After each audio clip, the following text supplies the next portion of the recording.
प्यारे देशवासियों, नमस्कार। आज उपराष्ट्रपति पद के चुनाव के बारे में संतोष मलिक जी की कुछ खास इनके आकलन है, कुछ इनके जो आंकड़े हैं, इन्होंने जो अध्ययन किया है वो मैं आपके साथ साझा करना चाहूँगा। संतोष मलिक जी आपके अपने मतदाता जागृति संगठन की राष्ट्रीय अध्यक्षा हैं। इन्होंने साफ साफ कहा है, देखिए, जिस दिन उपराष्ट्रपति पद के उम्मीदवार की घोषणा की थी एनडीए ने, यानी कि केंद्र सरकार ने, उस दिन ये बिल्कुल आश्वस्त थे कि इनका उम्मीदवार हर हाल में जीतेगा, क्योंकि आंकड़े इनके साथ हैं, आंकड़े इनके बिल्कुल साथ हैं। और कोई और उम्मीदवार होता है इंडिया गठबंधन से तो शायद इनका उम्मीदवार हर हाल में जीतता, क्योंकि आंकड़े इनके पक्ष में है। 31-32 सांसद इनके मतलब आराम से एक्स्ट्रा हो रहे हैं। लेकिन जैसे ही विपक्ष ने, यानी कि इंडिया गठबंधन ने अपने उम्मीदवार की घोषणा की थी, उसी दिन से इनके यानी एनडीए के उम्मीदवार का जीतना काफ़ी मुश्किल सा दिखाई देने लग गया था, क्योंकि इंडिया गठबंधन ने जिनका चयन किया है, यानी फॉर्मर जस्टिस सुदर्शन रेड्डी, वो अपॉलिटिकल हैं, यानी कि बिल्कुल राजनीति का उनसे कोई लेना देना नहीं रहा है, अराजनीतिक है, गैर राजनीतिक हैं वो, और उनकी छवि बहुत अच्छी रही है। वो अपने न्यायाधीश के इसमें सफ़र में गुवाहाटी जो हाईकोर्ट है, गुवाहाटी उच्च न्यायालय है, उसके मुख्य न्यायाधीश भी रहे हैं, और रिटायरमेंट के बाद ये गोवा के पहले लोकपाल भी रहे हैं। और इनकी छवि समाज में बहुत ही साफ सुथरी रही है। जैसे कि राजनीति वाले व्यक्ति की कहीं ना कहीं छवि डावाडोल हो जाती है, कुछ वो जानबूझ के भ्रष्टाचार में लिप्त होते हैं, कुछ उनके ऊपर वैसे आरोप लग जाए, कुछ भी है, लेकिन राजनीति वाले के ऊपर दाग लगने संभावना रहती है दाग लगने की। लेकिन रेड्डी साहब जो हैं वो बिल्कुल एक बहुत ही साफ सुथरी छवि के मतलब इंसान हैं। और इनका जो चयन जब हो गया था तो आपको मालूम है सबसे बड़ी बैसाखी जो केंद्र सरकार की है वो चंद्रबाबू नायडू हैं, यानी आंध्र प्रदेश के मुख्यमंत्री, और आंध्र प्रदेश से ही सुदर्शन रेड्डी साहब का ताल्लुक है। तो ऐसे में ये सवाल पैदा नहीं होता है कि चंद्रबाबू नायडू इनके खिलाफ वोट करें, क्योंकि चंद्रबाबू नायडू केंद्र की राजनीति में नहीं है। वो ठीक है, यहाँ समर्थन करें केंद्र सरकार की, जो है ना, वो बैसाखी इनकी सारे चल रही है, लेकिन अदरवाइज उनकी सरकार किसी राज्य में नहीं है। तो वो एक मतलब वहाँ की अपनी एक राज्य की पार्टी है, तो वो अगर इनके खिलाफ वोट करेंगे तो इनकी राजनीति राज्य में ख़त्म हो जाएगी। और यही हाल है जगनमोहन रेड्डी का भी। जगनमोहन रेड्डी भी बेशक विपक्ष में हैं, लेकिन वो भी तो आंध्र प्रदेश से हैं, पूर्व मुख्यमंत्री हैं वो, तो वो भी इनके खिलाफ जाकर के इतना खतरा मोल नहीं ले सकते हैं कि कल को राज्य की राजनीति से उनको बेदखल किया जा सके।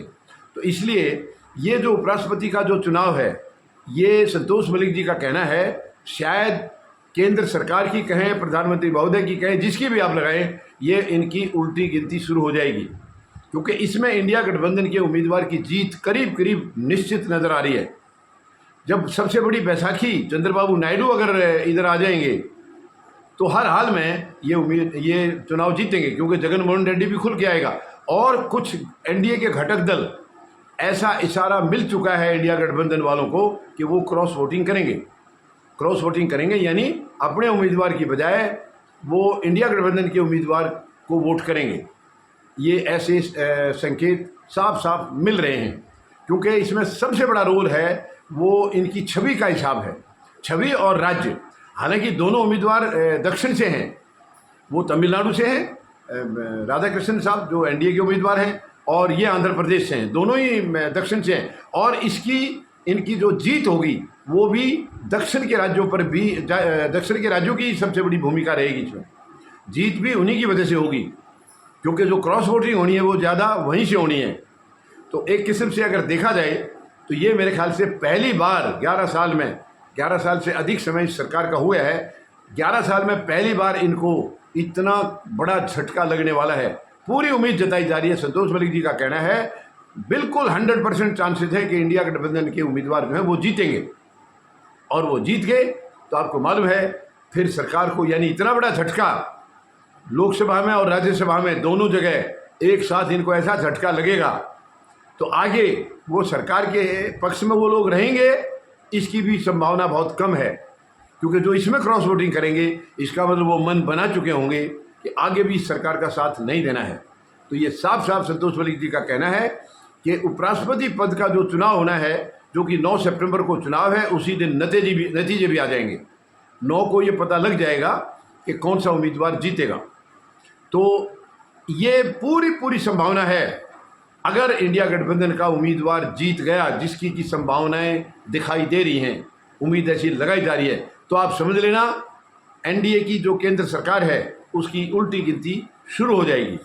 अब देखना है कि जो आज उम्मीद दिखाई दे रही है, आज जो इस वक्त जो हालात जो दिखाई दे रहे हैं, क्योंकि कुछ एनडीए के जो घटक हैं, ऐसा पता लगा है कि उन्होंने इंडिया गठबंधन से संपर्क किया है और वो उनके उम्मीदवार का जो है ना वो सपोर्ट करना चाहते हैं। इस किस्म की देखिए, इसकी कोई कंफर्म न्यूज़ नहीं है, लेकिन ऐसे न्यूज़ मिली हैं, ऐसी खबरें आ रही हैं कि उन्होंने संपर्क किया है।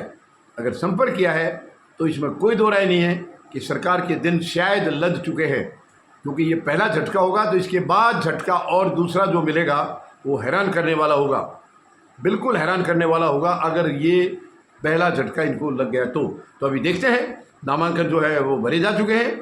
21 सितंबर आखिरी तारीख थी, आज स्क्रूटनी है, आज यानी 22 अगस्त को स्क्रूटनी है, जांच होगी मतपत्रों की, इसके नामांकन पत्रों की, और 25 तारीख जो है 25 अगस्त वो विड्रॉल की तारीख है। और मुझे इनमें से तो कम से कम कोई विड्रॉ करने का कोई सवाल पैदा नहीं होता। कोई और अगर इंडिपेंडेंट किसी ने भरा होगा तो अलग बात है, लेकिन ये 2 उम्मीदवार तो मैदान में ज़रूर रहेंगे आखिरी तक। तो इसका मतलब है चुनाव निश्चित है, कोई निर्विरोध चुनाव नहीं है। इसमें चुनाव होना है वो 9 सितंबर को होना है और 9 को ही नतीजे भी आ जाएंगे। तो हमें 9 तारीख तक का इंतज़ार करना होगा। धन्यवाद। जय जवान, जय किसान, जय हिंद।